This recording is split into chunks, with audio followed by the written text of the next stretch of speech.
Ce qui revient en premier, c'était le début d'une grande aventure, mais on ne savait pas encore. On réfléchissait tous ensemble à ce qu'on était réellement et comment on allait le caractériser. C'était surtout la grande interrogation du moment. On disait, si on a 300 porteurs de la marque, ça sera un succès extraordinaire. Très rapidement, on est allé au-delà des 300 et on serait plutôt 10 ans après à 1200. Cette marque, elle est arrivée avec la loi NOTRe qui nous obligeait finalement à nous regrouper sur des territoires. Et nous, on a eu la grande chance de créer la marque juste avant le regroupement, mais avec tous les gens avec qui on s'était regroupés. Parce que si on avait créé cette marque tout seul, sans la Chautagne, l'Albanais, le Bourget du Lac, ça aurait été quand même plus compliqué. Et on a créé cette marque tous ensemble. Donc quand la loi NOTRe est arrivée, on a eu moins de problèmes que beaucoup d'autres offices du tourisme, parce que nous, on était déjà en norme de marche. Tous ensemble, on a fait un chemin pendant 10 ans, et voilà, ça c'est vraiment ma plus grande fierté. Ouais.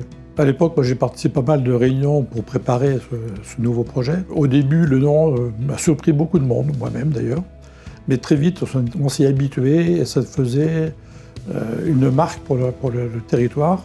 Et c'est à ce moment-là, d'ailleurs, j'ai changé le nom de la compagnie pour l'appeler Compagnie des bateaux Extrevia Riviera des Alpes. On est une entreprise de territoire et que du territoire, puisqu'on navigue que sur le lac du Bourget et le Rhône.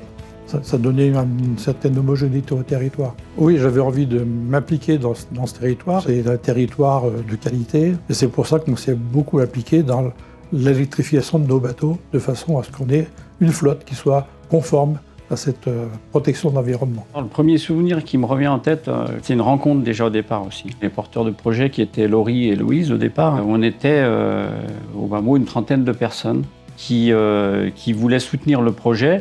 Alors une trentaine de personnes, quand on enlevait les porteurs de projets, les élus et puis la presse, ça faisait pas beaucoup de monde. On voulait donner un nouvel élan justement au tourisme, à faire connaître notre territoire. Alors le projet sensoriel, c'est au départ c'est un parfum d'ambiance en fait pour retrouver un petit peu les balades de bord de lac. Et puis après, le parfumeur a travaillé sur les arômes qu'on pouvait intégrer en gastronomie en fait. Ce que représente le chocolat aujourd'hui, c'est un mariage entre lac et montagne en fait, dans lequel on a voulu incorporer une ganache à la myrtille, dans lequel on a incorporé l'essence qui donne un peu des notes cyclamène et de menthe lacustre. C'était avant tout voilà pour un attachement au territoire, à travers mon univers le faire découvrir. Quand on a la chance d'habiter dans cet environnement, on peut que se faire le porte-parole.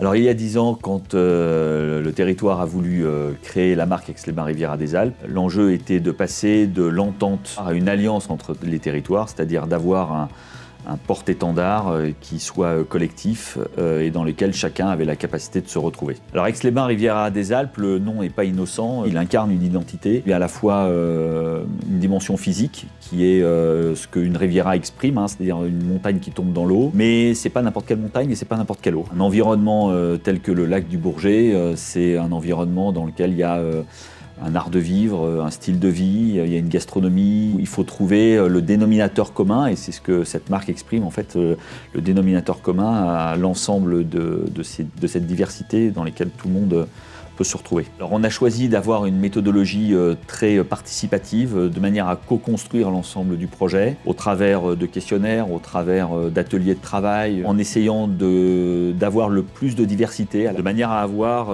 la vision la plus 360 possible, de pouvoir exprimer et de synthétiser les enjeux du territoire que chacun, en fait, dans lesquels chacun pouvait se retrouver. Et après, une fois qu'on sait à peu près où on veut aller et comment on veut y aller, on a défini finalement le nom de cette marque, Aix-les-Bains Riviera des Alpes, et puis après l'ensemble du logo et du code de marque.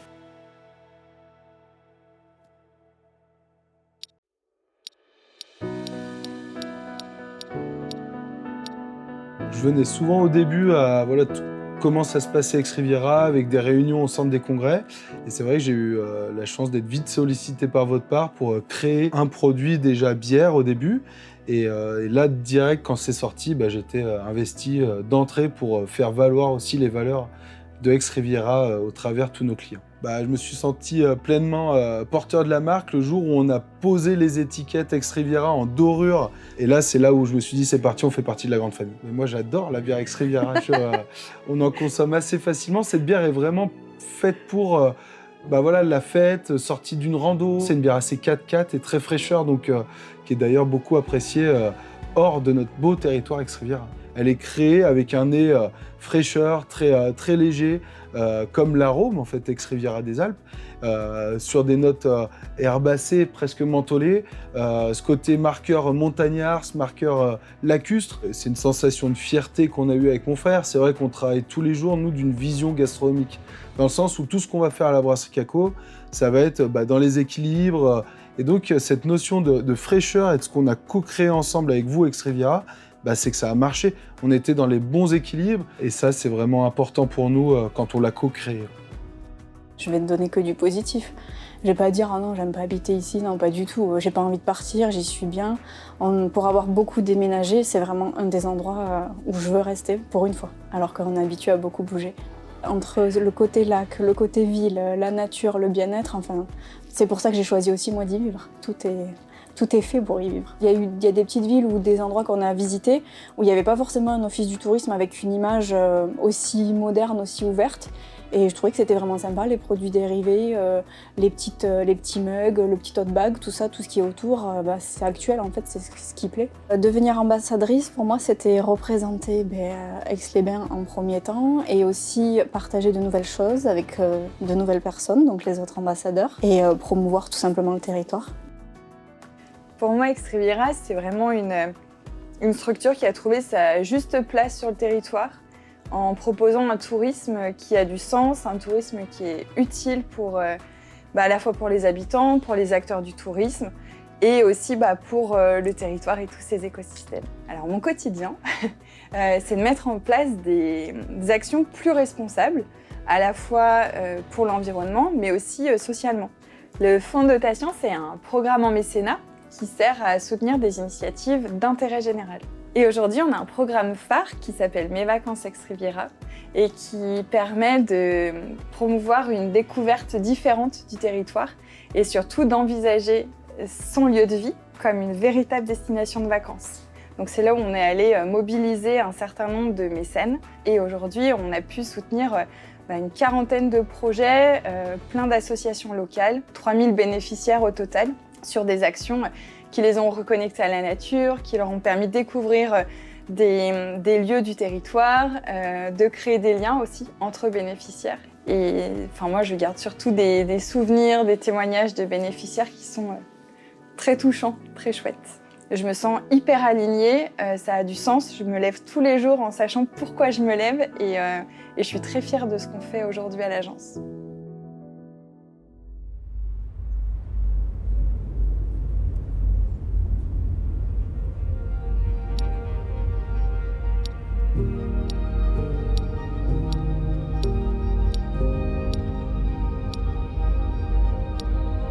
Aujourd'hui, prendre soin du territoire, prendre soin des humains qui habitent sur ce territoire, prendre soin même de nos visiteurs qui viennent sur ce territoire, ça a encore plus de sens, c'est notre contribution au monde. Donc c'est aussi une nouvelle manière de faire du tourisme qu'on veut impulser sur le territoire. C'est à la fois de l'innovation et c'est à la fois la solution, je pense, à beaucoup de problèmes qui sont en train d'arriver et qui vont continuer d'arriver. Le tourisme régénératif, au-delà de réduire son empreinte carbone qui est indispensable, je vais contribuer à réparer, à régénérer et rendre en meilleure santé en fait, le territoire que je vais venir visiter. L'idée, c'est de transformer les comportements, aussi bien les comportements de nous en tant que professionnels du tourisme, les comportements des acteurs touristiques du territoire et aussi les comportements de nos visiteurs. Nous, on veut un tourisme en fait, qui va améliorer ça et qui va répondre finalement aux besoins de ce territoire, de quoi notre territoire a véritablement besoin pour être en bonne santé. Et le tourisme va y répondre.